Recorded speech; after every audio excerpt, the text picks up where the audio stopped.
দেখুন, তৃণমূল কংগ্রেস আমাদের চার্জশিটের দিনই চার্জশিট পেশ করা মানে তৃণমূল কংগ্রেস আমাদের চার্জশিট দেখে ভয়ভীত হয়েছে এবং এই চার্জশিটের উত্তর তৃণমূল কংগ্রেস ঠিকমতো দিতে পারেনি। ঠিক যেভাবে ঘুরিয়ে ঘুরিয়ে কথা বলে এই একই জিনিস চর্বিত চর্বণ বাংলায় যাকে বলে, সেই চর্বিত চর্বণ তৃণমূল কংগ্রেস করছে। তৃণমূল কংগ্রেস বুঝে গেছে যে ভারতীয় জনতা পার্টির এই চার্জশিটে মাননীয় গৃহমন্ত্রী শ্রী অমিত শাহজি যে সমস্ত বক্তব্য বা যে সমস্ত বিন্দু তুলে ধরেছেন, সেই বিন্দুগুলোর উপর আগামী দিনে তৃণমূল কংগ্রেসকে সাধারণ মানুষের সামনে, বাংলার মানুষের সামনে জবাব দিতে হবে। সেজন্য এই চার্জশিট বাংলার মানুষের চার্জশিট তৃণমূল কংগ্রেসের বিরুদ্ধে। হ্যাঁ, তৃণমূল কংগ্রেস তো ওটাই করে।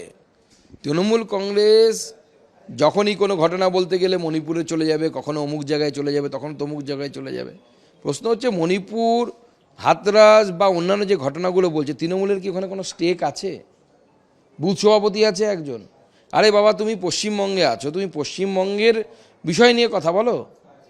তুমি যেখানে তোমার কিছুই নেই সেখানে তুমি সেই বিষয় নিয়ে তুমি কথা বলতে চাইছো, তার মানে কি? তুমি পশ্চিমবঙ্গের বিষয়টিকে ডাইলিউট করে দিতে চাইছো। পশ্চিমবঙ্গের বিষয় নিয়ে, পশ্চিমবঙ্গের নারী সুরক্ষা নিয়ে তুমি আলোচনা করার সাহস নেই তোমার। করাপশন নিয়ে আলোচনা করার সময় নেই। আমাদের এখানে কর্মসংস্থান নেই। আজকে উত্তরপ্রদেশে হাতরাসের কথা বলছি। উত্তরপ্রদেশে তুমি এটা বলছো না তো যে উত্তরপ্রদেশে ভারতবর্ষের সবথেকে বড় ডিফেন্স করিডোর তৈরি হতে চলেছে? তামিলনাড়ু আর উত্তরপ্রদেশ, এই দুই জায়গায়। তামিলনাড়ু তো আমাদের বিরোধী দলের স্টেট, তাও তো আমরা বলছি হ্যাঁ ওখানে আছে, ভালো কাজ হচ্ছে। তোমরা উত্তরপ্রদেশে ডিফেন্স করিডোর তৈরি হচ্ছে, সেখানে ব্রহ্মোস মিসাইল তৈরি হবে, আর আমরা কি তৈরি করছি? বাজি ফাটকার কারখানা, এবং সেটাও অবৈধ। 2 মাস 3 মাস অন্তর সেখানে আগুন জ্বলছে, তৃণমূলের লোক মারা যাচ্ছে, আমাদের লোকও মারা যাচ্ছে। 100% পরিবর্তন এবার হবে। भारतीय जनता पार्टी सरकार तैयारी হবে नरेंद्र मोदी नेतृत्व। देखिए, टीएमसी हमारे चार्जशीट के बाद अगर चार्जशीट जारी करता है तो इसका मतलब है हमारी चार्जशीट में जो सच बातें बताई गई है, इस बातों को लेकर टीएमसी में बौखलाहट है। उसी बौखलाहट का ही एक्सप्रेशन आज टीएमसी की तरफ से आया है, और उनका जो चार्जशीट है उसमें चार्ज ही नहीं है, उसमें चार्ज करने की पावर ही नहीं है, वो चलेगा ही नहीं, वो मुँह के बल गिरने वाला है। देखिए, बंगाल में इस बार भारतीय जनता पार्टी की सरकार प्रचंड बहुमत के साथ आने वाली है। मोदी जी की सरकार यहाँ पे होने वाली है।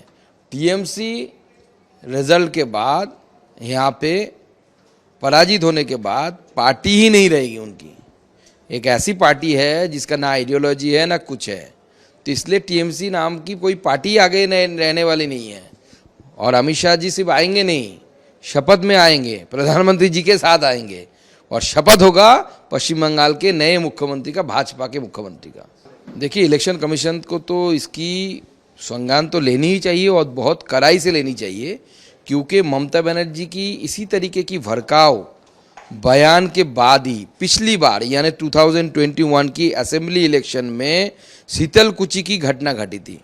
उस समय शीतलकुची में ममता बनर्जी ने जो बताया था कि आप हथियार लेके आओ और सेंट्रल फोर्सेस को घेर डालो, वही वहाँ के जनता ने किया था, और उसके कारण सीआईएसएफ ने गोली चलाने में बाध्य हुआ था।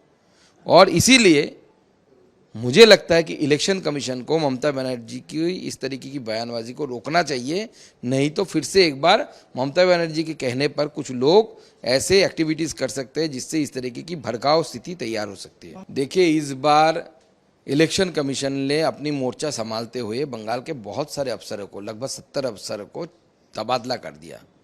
ममता बनर्जी इससे दुखी है बहुत, क्योंकि इन्हीं अफसरों के द्वारा वो बहुत कुछ मैनेज करता था, और इसी के कारण इस बार बंगाल में रामनवमी के दिन बहुत कम इंसिडेंट घटी है इन कंपेरेबल टू 2021 या पिछली बार भी। हावड़ा में दंगा हुआ था अब 2 साल पहले, हाँ, पांचला में हुआ था, रिश्रा में हुआ था, एनआईए इन्वेस्टिगेशन चल रहा है। ममता बनर्जी क्या बात करें, उनके पास डेटा ही नहीं है। और ममता बनर्जी समझ चुकी है कि अफसरों को देकर वो जो काम करते थे वो काम इस बार नहीं होने वाला है, और इसीलिए ममता बनर्जी में डर है। और जो अफसर अभी तक तबादला नहीं हुए और ममता बनर्जी की शय पर, ममता बनर्जी के कहने पर काम कर रहे हैं, मैं सिर्फ उनको इतना ही बताऊंगा कि रिजल्ट के बाद भारतीय जनता पार्टी की सरकार बनेगी, और सबका रोल हम हिसाब करेंगे। भ्रामक दावे किए जा रहे हैं बार बार तृणमूल कांग्रेस और हमारे विरोधियों के तरफ से, लेकिन प्रधानमंत्री जी ने राज्य के मुख्यमंत्रियों के साथ बैठक में स्पष्ट कर दिया है कि इस तरीके की कोई स्थिति नहीं है, कोई लॉकडाउन नहीं होने वाला है। उल्टा उन्होंने एक्साइज ड्यूटी को घटाया, पेट्रोल डीजल की कीमतें में कमी आई और कमी आएगी और इससे जनता को लाभ मिलेगा। नहीं, राज्य सरकार तो पहले से ही नहीं दे रहा है। इससे पहले ममता बनर्जी की सरकार ने उस समय भी 1 पैसा घटाया नहीं, जिस समय केंद्र ने 5 रुपया और 10 रुपया करके घटाया। बहुत सारे राज्य में पेट्रोल और डीजल के ऊपर जो सेंट्रल टैक्स था उसको घटाया गया और उसके साथ साथ राज्य सरकार ने भी अपना वैट को घटाया, स्टेट के वैट को। लेकिन एकमात्र राज्य पश्चिम बंगाल है जिसने वैट नहीं घटाया और पश्चिम बंगाल की जनता अभी भी भुगत रही है। बाकी राज्य से बहुत सारे राज्यों से यहाँ पे डीजल 10 रुपया पर लीटर ज़्यादा है और पेट्रोल 5 रुपया पर लीटर ज़्यादा है। देखिए, आज चार्जशीट में हमने लगभग 5 बिंदुओं पर आदरणीय गृह मंत्री जी ने प्रेस कॉन्फ्रेंस करके चार्जशीट में बंगाल की स्थिति है उसको क्या वो बताया, क्या स्थिति है, वर्तमान स्थिति क्या है। वो एफडीआई पकड़ लीजिए, नारी सुरक्षा पकड़ लीजिए, इंडस्ट्री पूरा ख़त्म हो चुका है, ये सब के हाँ नॉर्थ बंगाल के लिए अलग तो आएगा, वो तो आदरणीय गृह मंत्री जी बता चुके हैं। तो इन सब 5 जो बिंदु मूलतः है इसके खिलाफ ये चार्जशीट जो हमने टीएमसी के खिलाफ अभी जारी किया, इसको मायने रखते हुए, इसके मद्दे में रखते हुए हमारा मैनिफेस्टो आएगा जिसको हम संकल्प पत्र कहते हैं। उस संकल्प पत्र में इन चीज़ों से बाहर कैसे निकले पश्चिम बंगाल, इसका रोड मैप रहेगा और उस दिशा में आगे पश्चिम बंगाल चलेगी और पश्चिम बंगाल आगे उस दिशा में जाके सोनार बांग्ला बनेगा। আমাদের ভিডিও ভালো লাগলে লাইক এবং শেয়ার করুন, কমেন্ট সেকশনে গিয়ে জানান আপনাদের মতামত। আরও ভিডিও পেতে আমাদের চ্যানেল সাবস্ক্রাইব করুন এবং প্রতি মুহূর্তে খবরের আপডেট পেতে প্রেস করুন বেল আইকন।